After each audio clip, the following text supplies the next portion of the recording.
Alhamdulillah wassalatu wassalamu ala Rasulillah Sayyidina wa maulana Muhammad ibn Abdillah wa ala alihi wa ashabihi wa man tabi'ahum ila yaumil qiyamah. Subhanaka la ilma lana illa ma 'allamtana innaka antal alimul hakim. La haula wa la quwwata illa billahil aliyyil azim. Ikhwanu fillah, saudaraku seiman dan seagama, jemaah salat tarawih Masjid Jami Hidayatullah, insyaallah yang hadir dimuliakan Allah Subhanahu wa taala. Puji dan syukur kita panjatkan kehadirat Allah, salawat salam kita curahkan kepada Rasul mulia Nabi Muhammad sallallahu alaihi wasallam. Mudah-mudahan kita termasuk umatnya mendapatkan syafaat dunia sampai akhirat kelak. Amin ya rabbal alamin. Kalau tadi kata sepuh, kata Bapak Amas, ada 3 penantian. Ada satu penantian yang membuat kita kecewa, yaitu menanti orang yang tak kunjung datang. Maka para jemaah yang dirahmati Allah, saya tidak akan panjang-panjang mukadimah. Saya tidak akan bertele-tele. Saya ingat sebuah pepatah, ikan cepat, ikan gabus, lebih cepat itu lebih bagus. Langsung saja kepada materi pengajian. Mohon diperdengarkan. Insyaallah yang hadir ini semua anak muda. Ya, Pak, setuju yang hadir disebut anak muda semuanya? Muda artinya semangatnya untuk beribadah kepada Allah Subhanahu wa taala. Di sebuah kesempatan Nabi Khidir alaihi salam. Nabi Khidir ini adalah salah seorang nabi yang tidak termasuk kepada nabi dan rasul yang wajib diketahui. Sama statusnya dengan Nabi Syed, yaitu nabi yang mendapatkan suhuf dari Allah Subhanahu wa taala, yang mana dalam sebuah kesempatan ada seorang anak muda yang datang kepada Nabi Khidir alaihissalam. Si pemuda itu berkata, "Ya Nabi Khidir, hei Khidir, tolong sampaikan kepada kami nasihat-nasihat yang sangat luar biasa, yang mana dengan nasihat itu bisa menyebabkan aku dekat dengan Allah. Dengan nasihat itu aku bisa menyebabkan diri saya menjaga hubungan baik dengan manusia, dan dengan nasihat itu membuat diri saya lebih berhati-hati dalam segala perkara." Akhirnya Nabi Khidir pun memberikan sebuah nasihat. Walaupun yang disebut adalah ya fata, artinya ya fata itu adalah anak muda. Jadi yang disebut dalam kalimat ini adalah pemuda. Mudah-mudahan pemuda yang hadir bisa mendengarkan nasihat yang akan disampaikan ini. Tapi nasihat ini tidak hanya untuk anak muda, untuk mereka yang sudah tua pun, untuk mereka yang dikatakan usianya sudah sepuh pun, penting dan perlu mengambil nasihat ini. Apa yang dinasihatkan oleh Nabi Khidir alaihissalam, dengarkan dan perhatikan dengan benar-benar. Karena ilmu yang manfaat itu, setelah ilmu itu didengarkan, kita amalkan, lalu kita berbagi dengan sesama. Dan ilmu yang bermanfaat itu adalah salah satu perkara dari 3 perkara yang pahalanya bakal ngalir sampai hari kiamat. Apa yang disabdakan, apa yang dikatakan oleh Nabi Khidir alaihissalam? Kata Nabi Khidir, "Ya fata, khafillah aina wa haitsuma kunta." Hei pemuda, bertakwalah kalian kepada Allah dimanapun dan sedang apapun, kapanpun kalian berada. Jadi kita harus bertakwa kepada Allah kapan, di mana, dan lagi apa. Karena mohon maaf, dalam kehidupan yang fana ini, di dunia yang serba singkat ini, banyak orang yang imannya adalah iman suasana. Apa tuh iman suasana? Kalau banyak orang imannya kuat, tapi kalau sendiri imannya lemah. Kalau lagi banyak orang ibadahnya getol, tapi ketika gak ada orang, dia gak ada ibadah sedikit pun. Nah inilah iman suasana. Maka para jemaah yang dirahmati Allah Subhanahu wa taala, mari kita bertakwa kepada Allah. Apa sih arti takwa? Takwa secara bahasa artinya takut. Entah itu kita takut berbuat dosa, Entah itu kita takut berbuat maksiat, atau yang paling penting kita takut tidak melaksanakan apa yang Allah perintahkan kepada kita. Jadi yang pertama yang dinasihatkan kepada pemuda yang bertanya pada waktu itu, bertakwalah kalian kepada Allah dimanapun, kapanpun, dan sedang apapun kita. Di masjid kita bertakwa pantas, tetapi kalau kita di luar bertakwa kepada Allah, itulah yang lebih pantas. Di masjid kita bertakwa kepada Allah biasa, tapi di luar masjid kita bertakwa kepada Allah, itulah yang luar biasa. Maka jemaah yang dirahmati Allah Subhanahu wa taala, mereka yang bertakwa kepada Allah, suasana apapun, kondisi apapun, keberadaannya dimanapun, tidak merubah kedekatannya kepada Allah Subhanahu wa taala. Mereka senantiasa dekat kepada Allah Subhanahu wa taala. Itu yang pertama.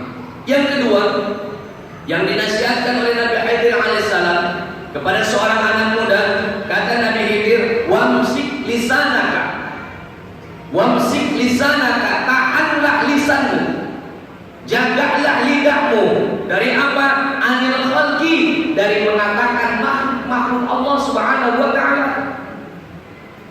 Bapak Ibu pemuda yang hadir, sebuah hadis mengatakan salamatul insan fi hifdzil lisan. Selamatnya manusia, selamatnya orang muslim itu berada dalam menjaga lisannya. Kalau kita sedikit bertafakur, Pak, kalau kita sedikit merenungkan diri, lisan ini sesungguhnya banyak mengeluarkan perkataan-perkataan yang tidak baik. Bahkan mohon maaf, lisan ini sering mencaci orang, lisan ini sering mengatakan kejelekan orang, lisan ini sering membanggakan diri sendiri, padahal belum tentu orang yang kita jelek-jelekan, orang itu jelek di hadapan Allah, dan belum tentu apa yang kita bangga-banggakan itu dibanggakan di hadapan Allah. Maka para jemaah yang dirahmati Allah Subhanahu wa taala, bahkan kalau kita sedikit bertafakur, lisan ini sangat mudah kalau untuk mengatakan dan mencari kesalahan orang. Mudah banget, Pak. Bahkan maaf ibu-ibu, kita mah ngomongin orang bukan hanya yang kita kenal, orang yang enggak kita kenal pun itu jadi santapan lisan kita. Ada orang yang lewat ke depan rumah kita, padahal kita enggak kenal sama orang tersebut, kadang itu jadi bahan pembicaraan kita. Itu adalah dosa lisan kita. Maka jemaah yang dirahmati Allah Subhanahu wa taala, jagalah lisan. Terlebih kita berada di bulan Ramadan yang mulia. Dalam sebuah kitab Turatul Nasir dikatakan khamsatu asya' tuhbitul shaum. Ayat apa? Apa artinya? 5 perkara yang akan menghanguskan, 5 perkara yang akan melenyapkan ibadah puasa kita. Ditegaskan ayat apa? Yaitu ganjaran atau pahalanya. Jadi ada orang yang berpuasa, puasanya mah gak batal, tapi pahalanya gak dapat. Ya, kalau kata orang Sunda mah sampai gawe teu kapake. Ya, puasanya nahan lapar, nahan haus dari subuh sampai maghrib, nahan segala macam, dia gak makan, dia gak minum, kuat. Tapi ketika nanti dihadapkan di hadapan Allah Subhanahu wa taala, ternyata dia gak dapat pahala puasanya. Ini puasa yang kayak gimana? Maka disebutkan dalam kitab Turatul Nasir, khamsyatu asya'a, ada 5 perkara yang akan menghancurkan pahala ibadah puasa kita. Puasanya mah enggak batal, cuman pahalanya hilang. Puasanya mah enggak batal, cuman pahalanya hangus. Apa? 5, al-kibbu. Yang pertama adalah berbohong. Yang kedua, wa yaminul ghamus, sumpah palsu. Yang ketiganya adalah wa nadru bisyahawat, melihat dengan tatapan penuh syahwat. Ya, melihat dengan tatapan penuh syahwat. Yang keempatnya apa? Wan namimah, mengadu domba. Yang kelimanya apa? Yang kelimanya wal ghibah, dan membicarakan kejelekan orang lain.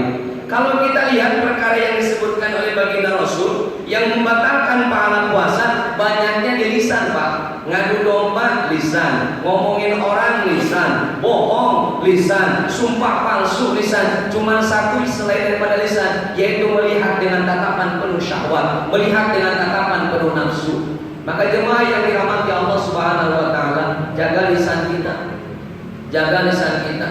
Ya, karena mengapa? Rasul dalam sebuah khutbahnya mengatakan 2 anggota badan kita yang akan duluan dihisab oleh Allah. Yang pertama adalah lisan, yang kedua adalah farji. Lisan kita yang pertama dihisab. Karena mengapa? Apapun yang kita rasakan, apapun yang kita lihat, biasanya yang paling duluan protes adalah lisan, Pak.